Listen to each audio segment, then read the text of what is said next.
Dave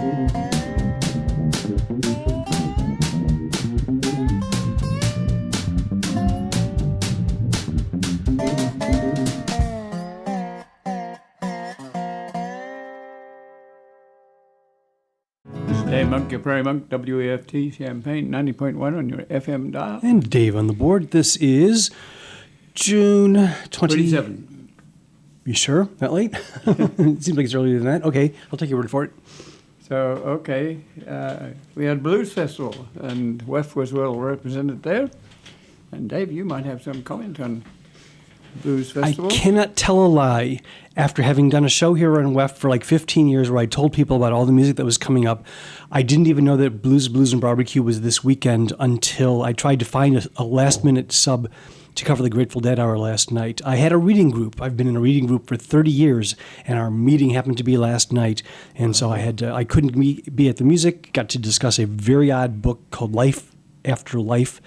And so I can't actually tell you anything. There was a band that came. I just found out that one of the bands was Howard and the White Boys, a group that I actually used to see up in the Chicago area quite a bit. They were the standard opening act for all of the major names that you could see who played in blues. Night, yes. Yeah, they were, and the good group. I'm glad to see that they're still there. I mean, I hadn't seen them in like a decade. So it was a big crowd. So good, beautiful weather. Yes, and it has been held when it's been raining. I can remember you being up there. With a tent and yes, when it was my job to actually get the tent up there and it was pouring rain and there was no audience and well, that happens if you've got an outdoor festival. So okay, but it's good. A little bit of competition between Urbana and Champaign. The venue in Champaign is bigger, and so some of the venues in Urbana have come across to Champaign. So there's just a little bit of conflict there, but a lot of support. Streets closed off, which creates a little bit of traffic difficulty. But other than that, very good.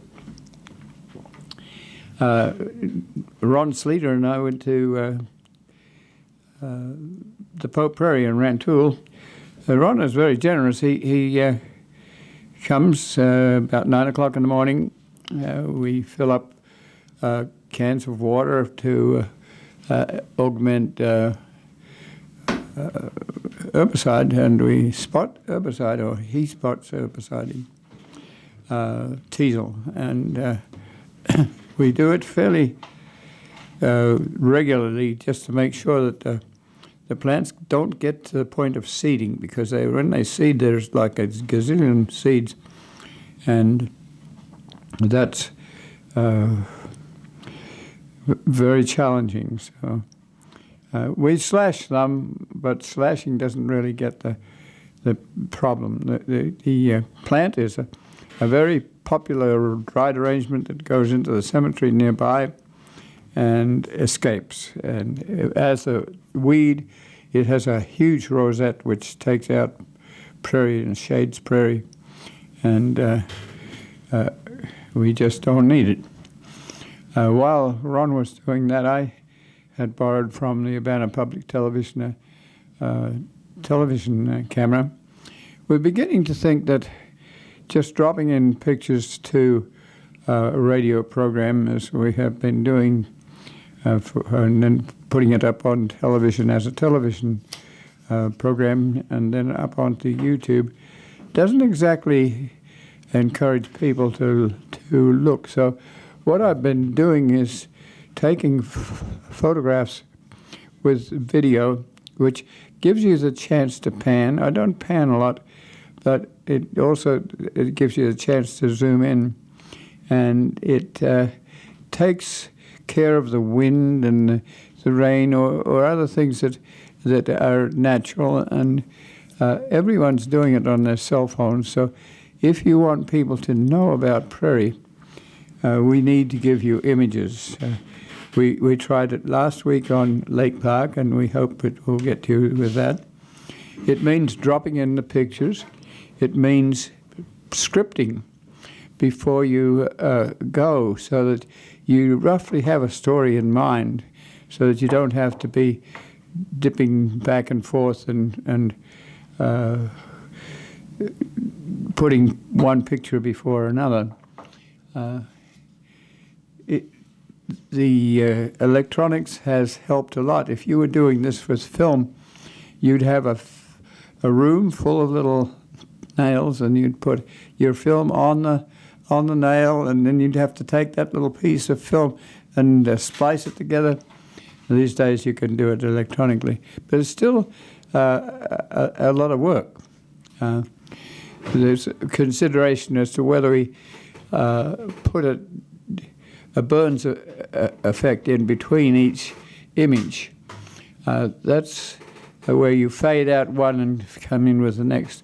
There's a question about how long it should be. Do you need to have the image up long enough to read it? There's also, at the end of each clip, there's usually a little bit of rough stuff, so you need to prune that out, perhaps. And so some of this can take 3 hours to do, and that's very demanding on time and expertise. So we're trying, and we'll try to get you imagery for this time of the year, and we'll do it again later. I'm very pleased with the little Pope Prairie across the way. There's a lead plant there that is doing very well. And so this morning I went out with still photography and took a photograph of that pocket prairie and the Adams Prairie, which is a little prairie on the other side of the fence that's underneath an advertising billboard. So we'll probably drop in some of those things as a teaser to our video program, and then we will give you a link to a more substantial prairie program with perhaps 20 videotapes. Kind of pleasing, and we're just experimenting.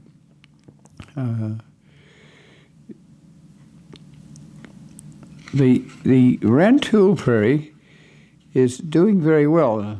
Just to remind you, the Rantoul Pope Prairie was on a triangle where a road improvement went out around a cemetery, leaving two triangles, one to the south and one to the north, that are on the Bloomington moraine. That means that they had gravel that was dropped by glaciers, and this sort of gravel is mixed gravel, is small gravel, and it's makes very good road pack. So that site was used as a gravel pit for a while. So the site is partially remnant prairie and partially gardened prairie, where we go to the old road, old interurban and mainline railroad, and gather seed and bring it across and dipsy-doodle it into the prairie. We seem to have had a lot of success with dock, so we have a prairie that's fairly strong on dock, especially in the areas where there was topsoil left. So when you're gardening with anticipation of doing interesting things that are parallel to what might have happened after glaciation, you have to be careful to know what you might put in. This year, the purple coneflowers are far fewer than they usually are, but the liatris is coming, and so is the bee balm and the yellow coneflowers, and they're all there at this time of the year. the areas that have been abused by four-wheel off-road vehicles are returning to nature, and that's very helpful. We have a sort of string fence that we hope is enough to keep four-wheelers off, but we have to be very careful. The road that's parallel to the site that goes behind the cemetery, which was the old road, the old Route 45 before there was a new Route 45 that went around the cemetery. That's a prime candidate for people dumping. So, yes, there was somebody dumping there yesterday, and it's just very hard to catch people. You don't know who is doing it and whose vehicle is just roaming or dumping, and it's a vulnerable site. We spent most of the day there up to 2 or 3 o'clock. It was a very hot day, but we tend to wear blucher boots. I don't know whether you call them Wellington boots. They're like you would use in a dairy where there's lots of water, and but it tends to negate the ticks and chiggers. So it's a little bit more sloppy walking, but it's rather helpful, and you don't itch so much when you're done. Let's run through the little pocket prairie because it's so available and interesting. So, and I've taken photographs this morning, and I'll try and put them in rough order so we can drop some into the program. First, you walk into a forested area with shrubs underneath and understory herbs, most of which disappear once the canopy has come over. And there are some that remain. Wild ginger remains. It gets enough light to survive and to have a nice little russet flower on it at the present time. As you walk out of the forested area, you go through an edge timber, and that has been service berries, and the service berries have been ripe recently, and they come back. They encourage the birds and squirrels and all sorts of other livestock to be involved in nesting in that area. Or we have cardinals from time to time. We have goldfinch, and we have doves and a bundle of creatures. And at night, when you have insects, you have birds that you can hear, and swallows and the like. And I see people sitting around looking at the wildlife, including a stray goose or a couple of geese. There are always a couple. They're sort of married for life. And so we walk out through the edge timber, and we have a sort of toy marine there, and in front of it we have a buried bath, and that's where some wetland species are, and so the ironweed is up at the moment. Turn around and look at the prairie that you have to imagine would be millions of square miles of prairie at one stage. So we have a thistle, and a thistle is not awfully attractive to some people, but sometimes thistles indicate that you have enough calcium in the soil to encourage the thistle. So sometimes you can tell the soil type by the plants that you have on it. And so I'm kind of pleased to see the thistle. And the thistle, invasive, they're not native. It's a bull thistle, and it tends to flower and attract a lot of pollinators. So we tend to leave it alone. But for people who don't know the difference between a bull thistle and Canadian thistle, which was an invasive weed, that takes over, then they will get rid of the bull thistle, thinking that it is as endangered, is as invasive as the Canadian thistle. Yeah. Right alongside is a cup plant. It's a silphium that belongs to the prairie. It's kind of on the weedy side, but it's there. Dogbane, also on the weedy side. These are the plants that are rough and tough. These are the plants that survive deer and other populations of animals, bison and the like, that would graze on the landscape. So we tend to weed cup plant from time to time, and also cut back dogbane. There are grapevines, and the grasses are starting to grow, and they are forming a mat so that you can see how the grass accumulates litter. And later, we need to burn that. If we don't, we're in an urban situation, we can't burn. We remove the litter so that the heat and light can get into the plants and they continue to grow. The tall coreopsis is reaching to the sky. The prairie rose, there's a family of them, have finished flowering. There might be one or two flowers left, but they're there and they're forming their hips. There's spurge coming up, and there in the middle of all that is a very large lead plant, and it's blooming really nicely. And if any of you are down here, you ought to take a little trip out there and visit with a lead plant.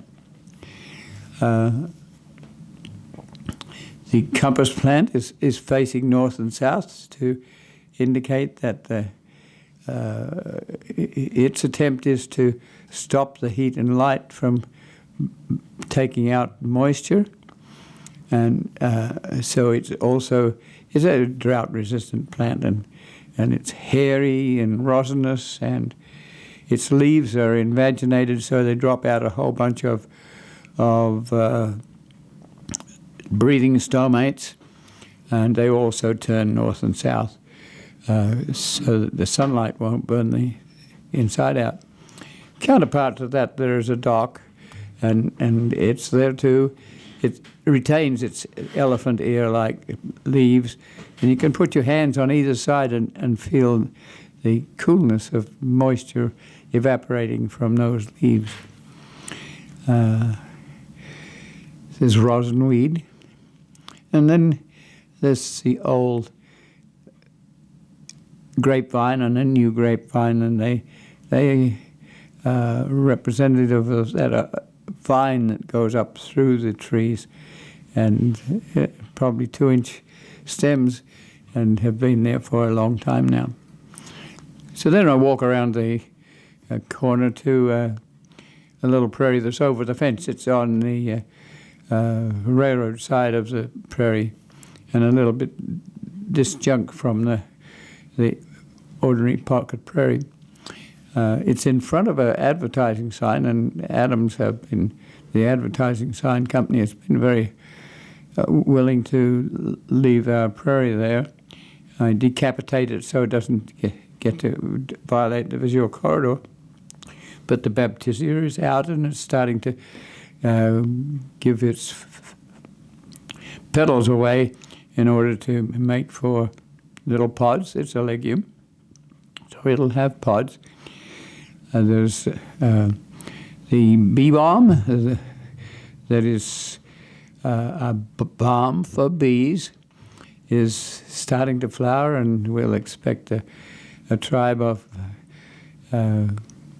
bumblebees to arrive. The rosinweed is flowering. The culver's root is out. And these we'd like to give you an image of, just so you know what is your heritage. Little blue stem is doing well.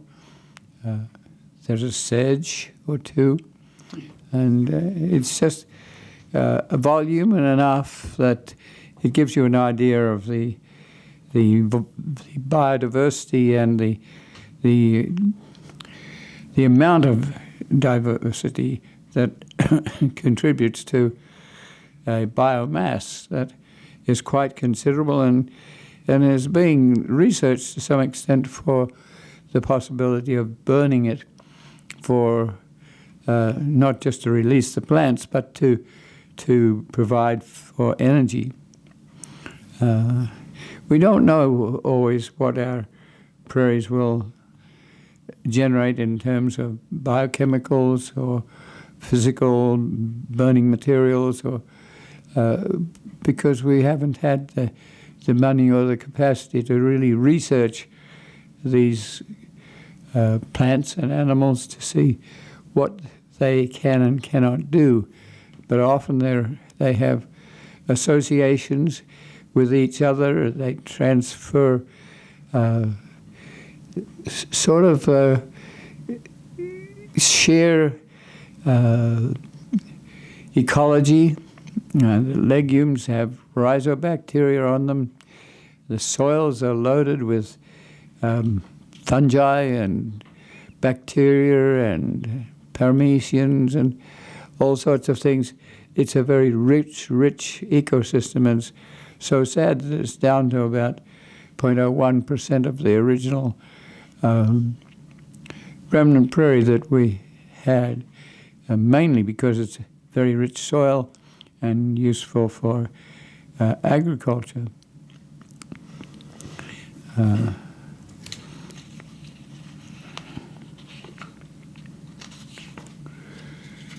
Oh, I know what I missed. Is spiderwort. Spiderwort's out in the morning, and so is chicory. Chicory is an introduced plant, but spiderwort is native, and they're both talented survivalists, and they flower early in the morning. And there's also switchgrass, and just a mixture of plants there.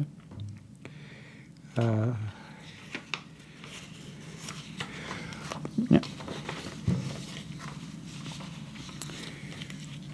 I want to say something about the North American Prairie Conference. If you go to the web, you'll find that it's got quite a few details. Some aspects of this conference are pleasingly academic in that we have researchers that do serious research and report it in a very formal manner. So there's an article by Anderson that deals with deer invasion of prairies. There are so many deer, and what happens is that they're very selective at what they eat. So Anderson and his students and associates have watched for 10 years a prairie where they divided off part of it that has no deer action and part of it that has deer action. And that changes the species. Some 5 species will benefit from deer activity, and sometimes it's just a matter of the plant moving through the alimentary canal of the deer. One plant that I know for sure seems to accumulate in horse fields where horses eat beeworm, and the passage through the alimentary canal seems to stimulate its growth. But so there's an interaction between the prairie and the animals.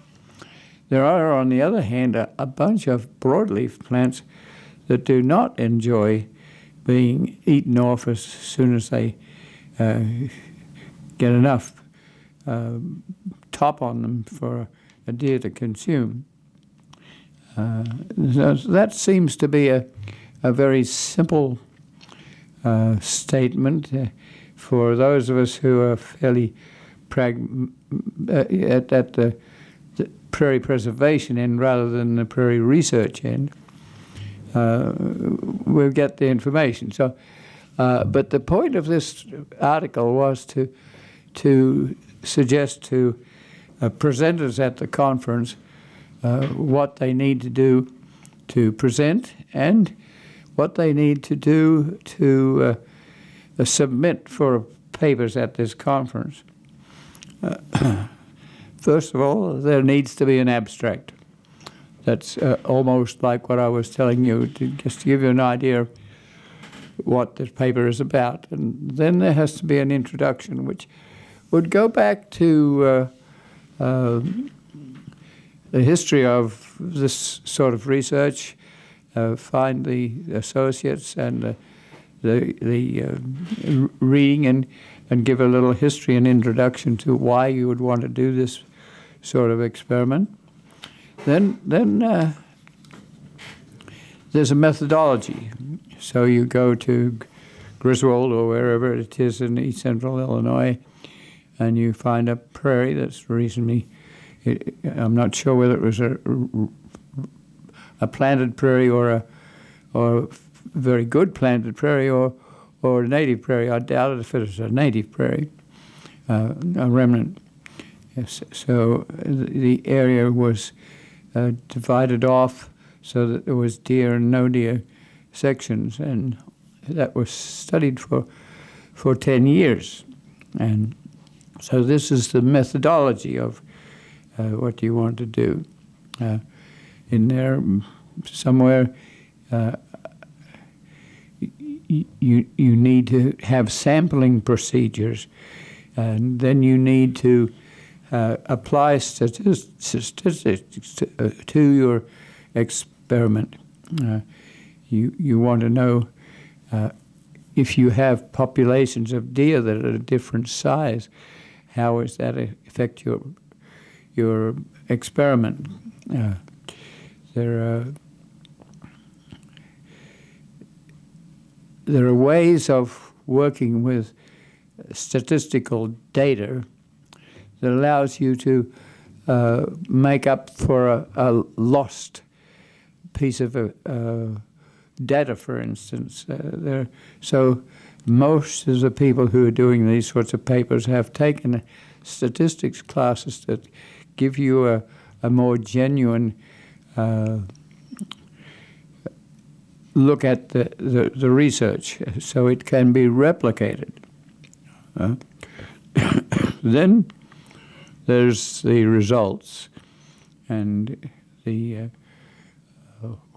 way you did that. For instance, if you're looking at the insects, how many times did you walk with a net to catch the insects, and how long is your swipe, and how do you deal with the insects that you gather up, and how do you make that random so you're not just sampling a sandy soil or a clayey soil or a forest or a savanna or something. You need to sample your territory, and that's part of the statistics also.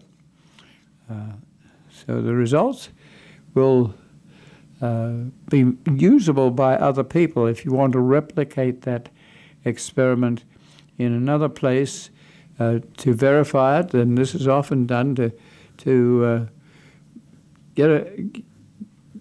replicate the same experiment in different regions of the state, for instance. And then there are the conclusions. What do you think is the outcome of what you have done?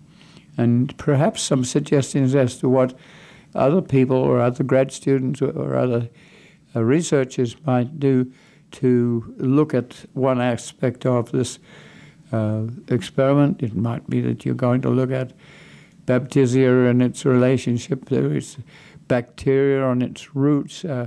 So that might be something that would be of concern because something was noted. And so if you're interested in that sort of thing, even if just for the intrigue, you should go to the website for the Prairie Conference and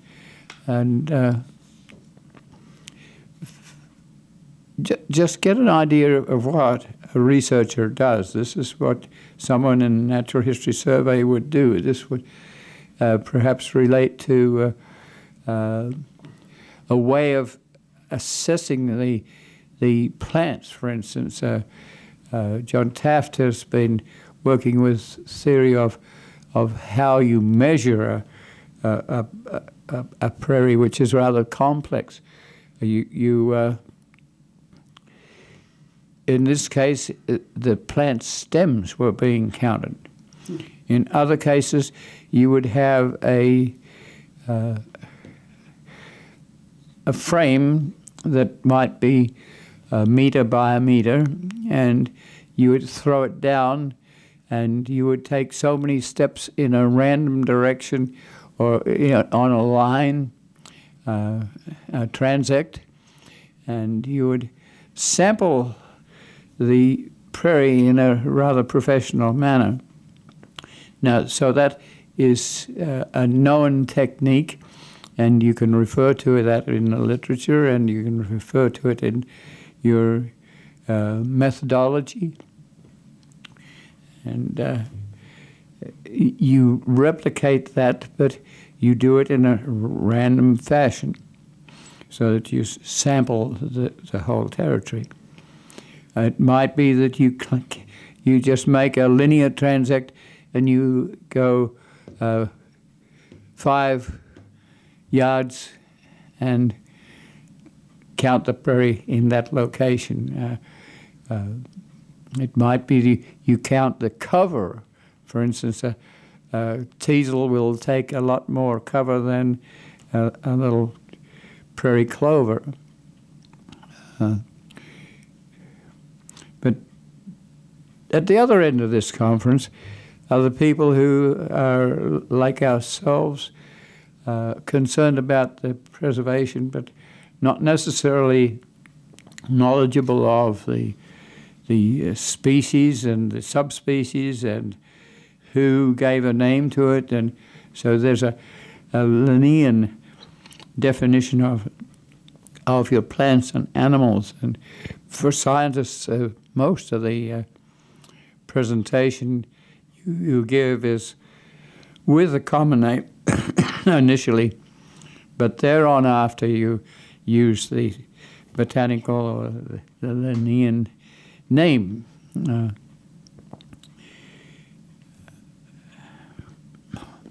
So most of us who are doing prairie preservation on a volunteer basis don't know all those things, so we're dependent on the scientists to give us that sort of information. And if Molenbeek, a researcher in southern Illinois, has his name associated with the placement of that particular plant in that particular category or that particular species, then Molenbeek is responsible for that, and you can go to Molenbeek's literature and find out. Well, those of us who are on the rough, tough side of things don't always know that information. We can go to people and get it if they need it. And we don't necessarily produce papers of this caliber. We're doing something like the Kickapoo Trail from Urbana to Danville, and we're kicking the soil and knowing that that's a Drummer or Flanagan soil, and this might be a Xenia, or we know enough to be able to talk to the situation. On Friday I had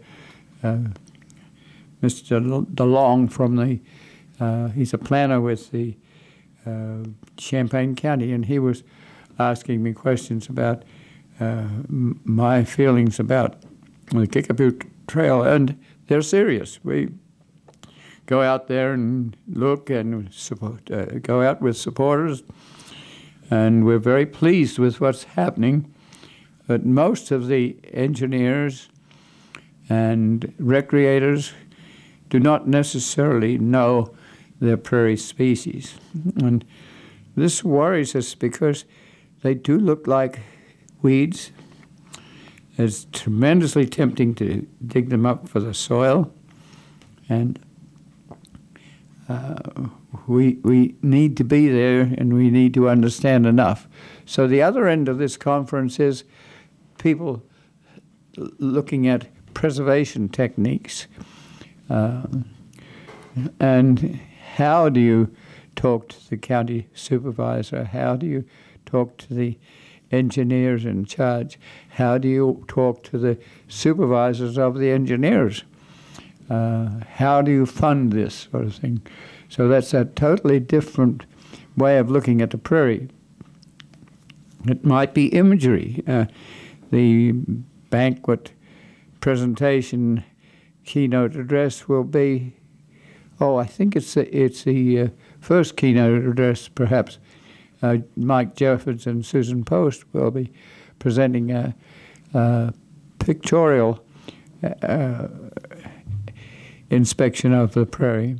And you can see that 10 times and still see, because the pictures will be accurate and exciting. And on the applied side, although Mike Jeffords has a degree in PhD in entomology, so he's very good at presenting insects and how the insects relate to the vegetation. He has examined one insect which can change its color according to its survival. He has to know about insects that look like other insects so that they will not be picked up by predators. There's just a wealth of information there. And those of us who are applied enjoy the fact that those researchers are doing that, and that when they get done, they can tell us about the butterflies or the birds and the bees, and we need that sort of research. A lot of research is going on at the moment, or a lot of activity is going on with people wanting to put in butterfly gardens. There's a concern about monarchs. And so while we were at Pope Prairie, Jim Fay came by, and he's putting in a little urban garden with milkweeds. So could he remove a plant? Well, that's very difficult for us, because we may have more plants than we like. We've got more dock than we'd like, but there are other plants that we cherish that we don't want to have removed. But people are putting in small urban sites. They need to transplant often, because to put things in by seed takes you 10 years before some of the creatures are there. And what they'll do is, if they're prairie plants, they'll grow roots long before they grow shoots. And so you're waiting, and you can't get grandma to put in a 10 by 10 foot piece of prairie and expect her to remember what was when. So there are techniques of making prairies available for birds and bees and humans. And humans don't always appreciate the prairie. We constantly lose school prairies because they may be in a well of the school, and they have small flowers, and they're not going to flower for the time that the average cultivated plant was. So many of the plants that we have, like a purple cornflower, are wimpy in nature, but have been bred to be very strong purple and available for long periods. So when prairie plants are bred for commercial purposes and gardening purposes, they're a very different cat. We have lost a prairie opportunity outside the common market in Urbana for the same sort of reason. The prairie will flower for its very short period of time, and then there's a temptation to pull it out because it looks like it's done and it's hayed off. But if you're going to do things with perennial plants, you have to believe that they're only going to flower for a certain time. And so the rest of the year they're vegetative, but not necessarily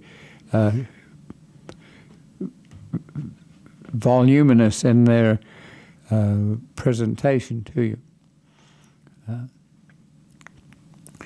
So the conference will have both ends of the spectrum, and people will meet with each other and know the personalities. The conference is dedicated to Peter Schramm, who was head of the biology department at Knox College in Galesburg, and he followed two people, and I'm not remembering the names, but there's a strip mining area near to Galesburg where Peter has had a lot of involvement in restoring those strip mines, and one of the field trips will be to there. But Peter also got together with other people and put together the North American Prairie Conference. And this is a 24th biennial, it's only once every 2 years, conference, and Peter is being given some sort of award for doing that, and that's respectful and interesting and helpful. Peter has a side occupation of bringing to you seed. He will create a prairie for you.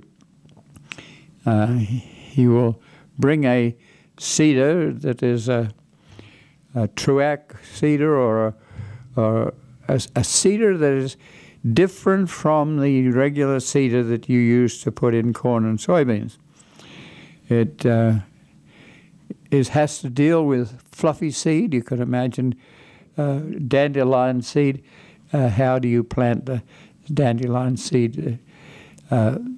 There are seeds that are native seeds out there that are the same way. So you have to have a drill with very large droppers that are probably 2 inches across, and you have to push that mixed seed into the dropper, whereas in corn and soybeans you just have a cup which takes the seed around and it drops automatically. That seed has to drop into a little furrow that's enough to be deep enough, but not too deep, because prairie seed may not want to be put 6 inches into the soil. So you have a small track, and then you have wheels that come along and put the soil down over the top of the seed. This is a drill that is also used for planting pasture. If you're west of the Mississippi and you're planting pasture and it's in a prairie, it doesn't have to be in a prairie. Whatever you're doing, you have to have something of the same sort of thing.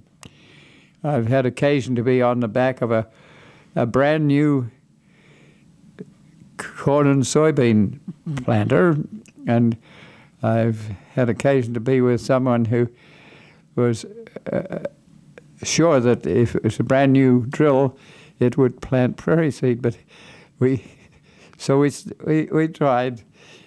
We put prairie seed in the bin, and you don't have to put fertilizer with it. And it just didn't work.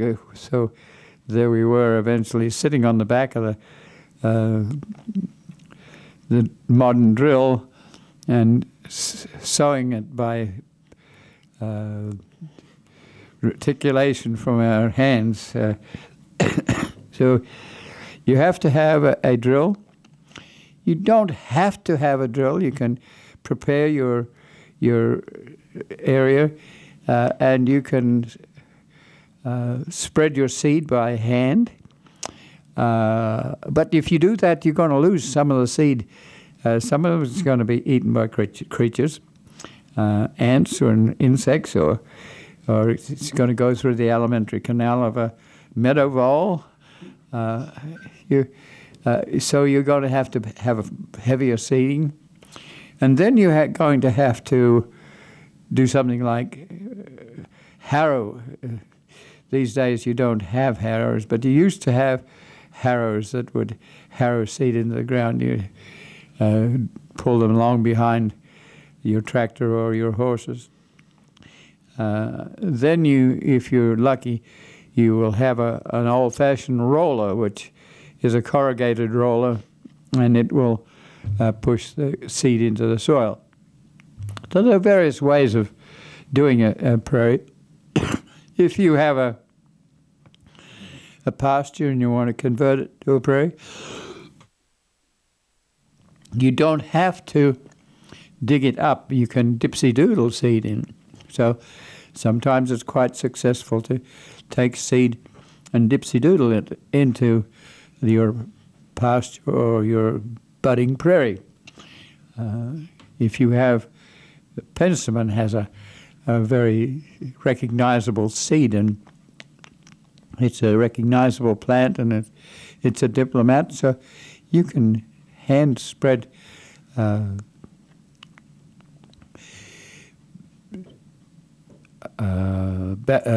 penstemon that way. It's called beard's tongue. You can do the same with liatris. You can do the same with seed from the compass plant in the dock, and we do that at Rantoul. So if you are an amateur and you go to this conference, you'll find about some of those things. You'll find techniques that are useful for urban planting or otherwise. Do you know if it's possible to go to just parts of it at a lesser cost? Can you do it a la carte, where you just pay to go on one of the field trips, for example? Yes, the Tuesday will be for field trips, and we don't have a lot of good prairies right at hand, so the field trips will be all-day field trips. There'll be some half-day field trips too, at a lesser cost. One of the half-day field trips goes to Forest, Illinois, where there's a western prairie, and that's a rather unique prairie. So that will be by a carpool, whereas the other more major prairies will be bus loads of about 40 people. One of the buses will go to Galesburg to visit the Peter Schramm prairies that he and others have put together. One will go to the Iroquois Conservation District, or an area on the Kankakee area where moraines or it's sort of a sandy area with oak, and it's a very different sort of a prairie. So Fran Hardy will do that one. There will be another one to Nachusa Prairie, which is in Oregon, Illinois, and it's gradually been growing in size till it's a pretty big prairie. One of the advantages of having size for a prairie is that if you have, like we have the Kickapoo Trail, it's a narrow old railroad line, and it really doesn't sample the prairie very well.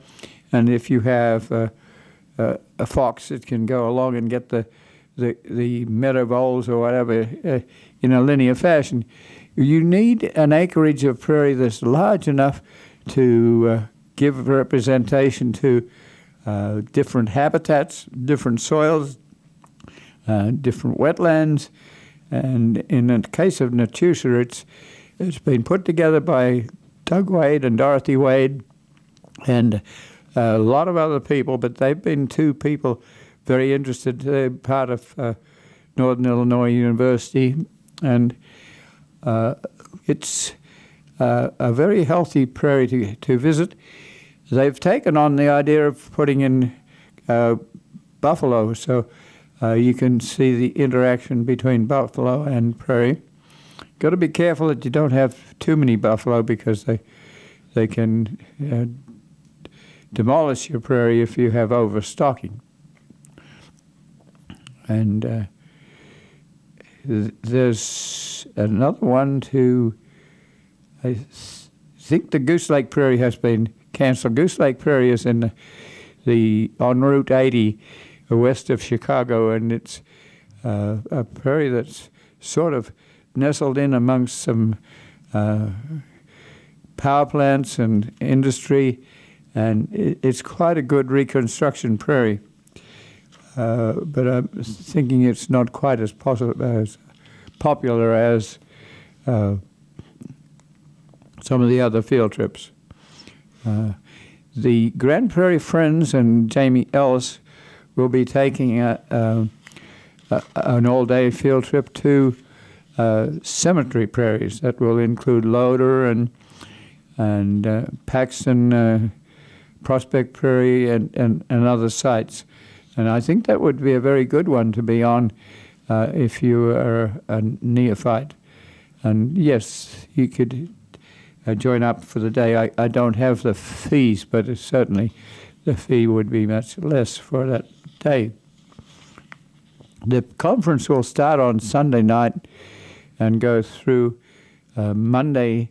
Will be presentations and keynote address work for a while, and then conferences will divide up into your interests, whether you want to be interested in fire or other things that we've been talking about. And then there's banquet situations which you might not need to be at, but that's a place where you get to meet people. And the field trips are something the same. Field trip on Tuesday, all-day field trip, and then on Wednesday there's a two-thirds day, and that will be some keynote addresses and some conference, especially presentations. There's usually a wind-up with some sort of evaluation, and I think you're lucky that it's very close to us at this time, and Roger Anderson, who is the leader of the push here, he's a very good researcher, and he's put together a conference that is gradually over the years been getting a little bit more sophisticated, and that's why I was talking about the academic side of things. 4 minutes. Oh, it goes very quickly. I'm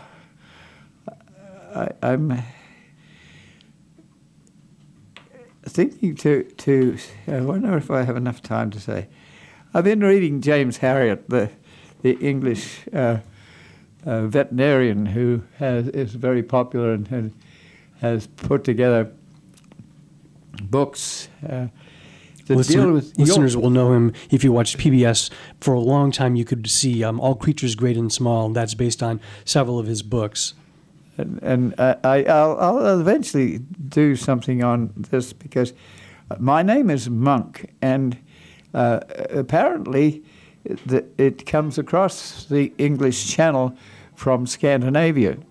And so Yorkshire is the site of Harriet, and a lot of the language, a lot of the towns and the names have an Anglo-Saxon background, and there are wars and castles, and then also it's a different language. You have a fell, which is a small mountain or a large hill, and then you have a swale, which is in between, which might be moist, and a dale, where you have a rolling territory, and you have just an interesting place to be at. Many of us will not ever get to England to see this sort of thing, but I think it's interesting to compare this sort of landscape, which is also glaciated, with our own glaciation. I think it's time, so we'll get back to that sometime. Take a look at the prairie, go to the Lake Park, or Meadowbrook Park is open and wonderful. So this has been Dave Monk, your Prairie Monk, WEFT Champaign 90.1 on your FM dial. And Dave on the board.